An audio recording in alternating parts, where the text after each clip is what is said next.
On se retrouve aujourd'hui pour travailler sur la lettre H. La lettre H, on l'a déjà rencontrée plusieurs fois. On a déjà vu qu'elle était le plus souvent muette, mais quand elle joue avec d'autres consonnes, elle fait changer les sons. Avec le C, ça devient ch.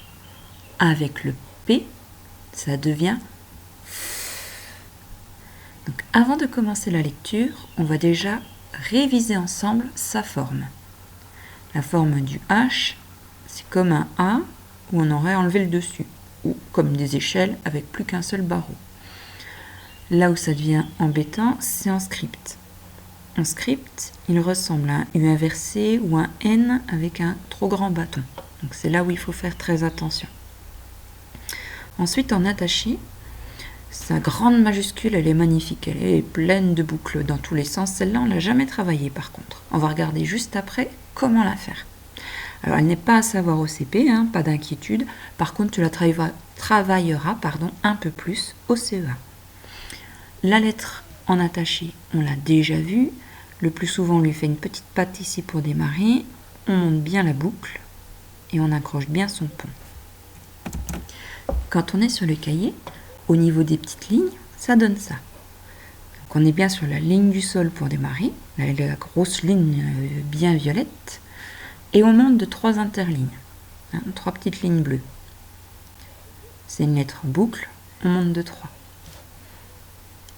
Donc je pars au sol, je commence par la boucle, pour bien montrer que je suis dans la famille de la boucle, je tombe bien droit, alors c'est pas facile à l'écran, je remonte sur le trait que je viens de faire, et je fais un petit pont.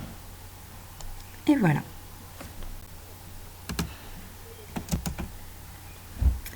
Pour la lettre majuscule, on démarre comme un I. Et à partir de là, il y a 2 solutions. Soit je m'arrête et ensuite je continue la petite boucle à côté, soit je ne m'arrête pas et je fais tout d'un seul coup. Donc si je le fais avec vous, je commence comme la majuscule du I avec un petit crochet, je fais demi-tour pour descendre, et là on va dire que je ne m'arrête pas. Je remonte, je croise au milieu, je fais une jolie boucle pour descendre, et une petite bouclette. Et regarde, il y a une jolie décoration en plein milieu. Hop! Sympa, hein? Si tu regardes bien, on reconnaît la forme du H. Il est là. Bon, on essaye la lecture désormais. Nous y voici. Donc, on va commencer par le H tout seul. S'il est tout seul, ça veut dire qu'il est muet. En référent, on a des, tu as reconnu, habits. Comme le H il est muet, on va faire comme s'il n'existait pas et on va faire la liaison avec le S et le A. Des habits. Je te laisse regarder tout seul les listes. Tu peux mettre sur pause et ensuite on lit. Une hélice. Une hélice, c'est cette partie-là, par exemple, dans un bateau qui lui sert à avancer ou au-dessus d'un hélicoptère. Justement, voyons voir le mot suivant. Un hélicoptère. Hélicoptère. Et on fait la liaison. Un hélicoptère. Un hamac.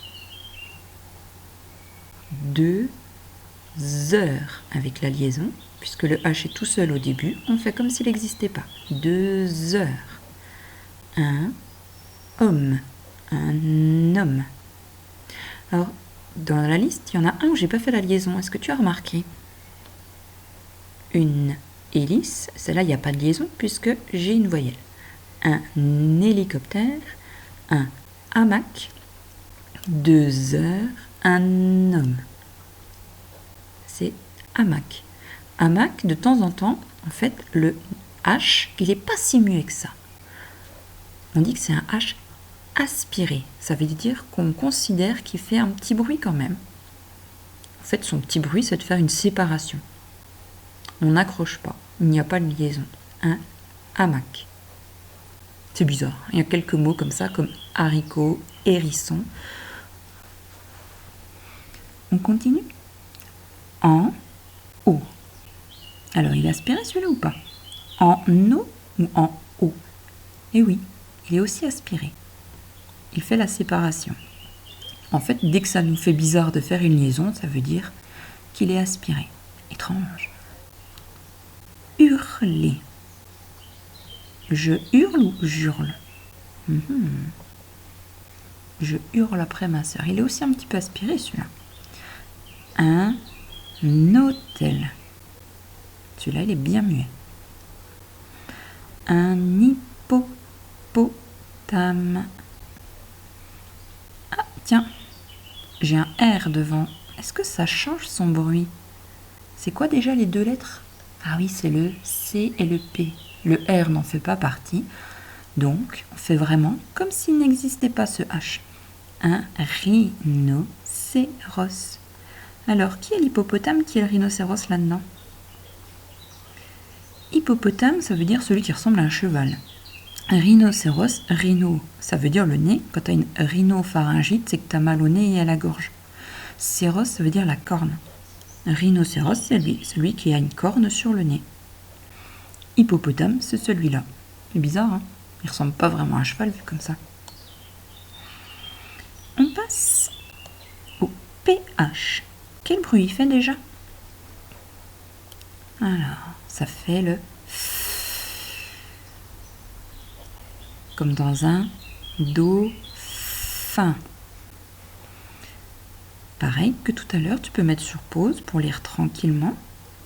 Sinon, on y va. La pharmacie. Un phoque. Un pharaon. Une phrase. Une phrase. Mon téléphone. Mon téléphone. C'est quoi un pharaon, tu sais? C'est un roi dans l'ancienne Égypte. À côté, un phare. Une, attention grand mot, catastrophe. Une catastrophe. Un éléphanteau. Un éléphanteau. Le bébé éléphant. Attention au Y, hein. Il est tout seul au milieu de consonnes. Il fait donc le bruit I. Un gyrophare. Un gyrophare. Tu te rappelles la petite lumière qu'il y a sur les ambulances, les pompiers, la police? Une photo. Ça va? PH. Et on passe à la fin. Le CH qu'on connaît bien. CH. Comme dans un chat. Tout seul. On met sur pause. Sinon, on y va. Un château fort. C'est un fort avec un château. Comme au Moyen-Âge, avec les seigneurs, les rois, les princesses, tout ça, tout ça. Une boucherie. Une boucherie, c'est le magasin du boucher, celui qui vend de la viande. Un chalet. Chalet, c'est une petite maison en bois. Des chaussons.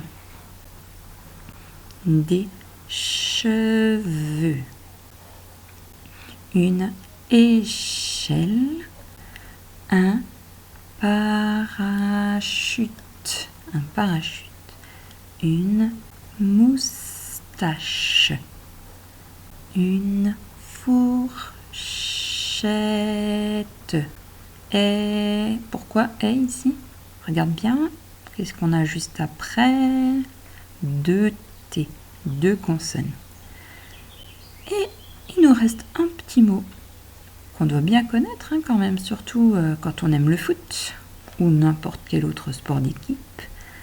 Un match. Un match. Ici, on n'a exceptionnellement pas besoin de E parce que c'est un mot qui vient de l'anglais. Un match de foot. Bon, j'espère que ça va cette petite révision sur le H.